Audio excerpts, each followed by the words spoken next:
At dahil sa po, magdeklara po tayo na umanap po tayo ng kausap, kapartner. Hindi po, umanap kayo ng kapartner kausap.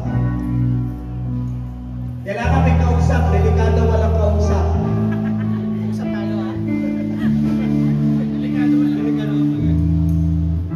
Sa labing po ito. O, may kapartner na ba?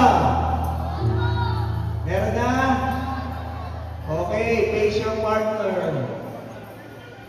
Face your partner. Eye to eye. No? Okay. Sabihin natin malakas yung matitinig ng kalangitan.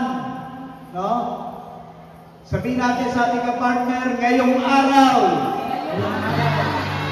dito sa anniversary, ng Fourth Day,